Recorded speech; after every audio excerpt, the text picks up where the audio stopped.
A 55-year-old female, non-diabetic and non-hypertensive, presented with 5 days history of fever and 1 day history of right side chest pain which was worsened on deep inspiration. On examination, she was febrile with a pulse rate of 100 per minute and a blood pressure of 100 over 70 millimeter of mercury. A 12-lead ECG was recorded in which the striking finding was the global negativity in lead 1, that is negative PQRS and T wave. This is seen in right arm left arm lead reversal and dextrocardia. The two conditions are differentiated from the QRS pattern in the chest leads. While in lead reversal, this pattern is normal, in dextrocardia, there is a reverse R wave progression. That is, the R wave progressively diminishes from V1 to V6. Note that the amplitude of the QRS complexes in V4 to V6 progressively diminishes as these leads become more and more distant from the heart, which is located in the right side of the thoracic cavity. The chest X-ray confirms the diagnosis.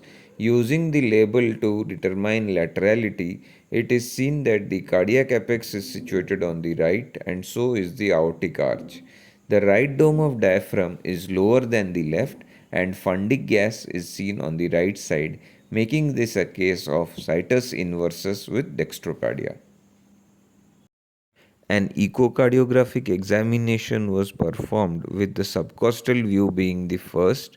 Usually, the probe is placed in the epigastrium with the indicator or marker being towards the left of the patient, but in this case, the probe is turned 180 degree so that the marker is directed to the right. Because of this, the image is laterally inverted but appears exactly the same as in levocardia.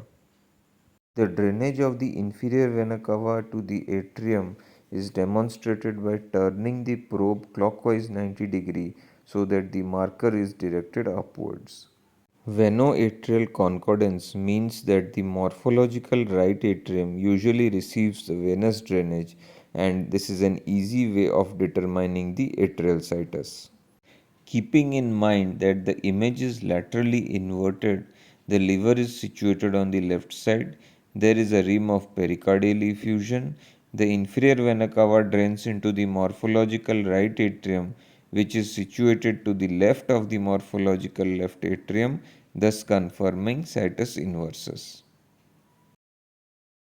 An apical four-chamber view was obtained by turning the patient to the right lateral position and placing the probe in the right lower chest with the marker directed to the right. With this orientation, the heart appears just like in levocardia, the RV being identified by the apical position of the tricuspid valve and the trabeculations on its inner surface. Mild pericardial effusion is seen in this view as well. The parasternal long axis view is obtained by placing the probe in the right lower parasternal area with the marker directed towards the left shoulder. This produces an image similar to that seen in levocardia. When the probe is rotated counterclockwise so that the marker points upwards, the familiar looking parasternal short axis view with the right atrium and right ventricle and the tricuspid valve in between is seen.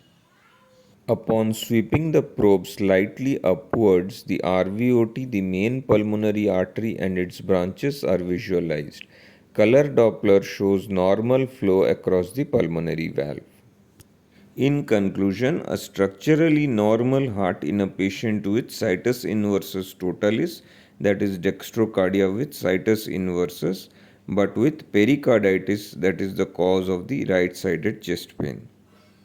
Dextrocardia occurs in about 1 in 12,000 persons, and in such patients, the clinician should remember that cardiac conditions like myocardial infarction and pericarditis can cause right sided chest pain.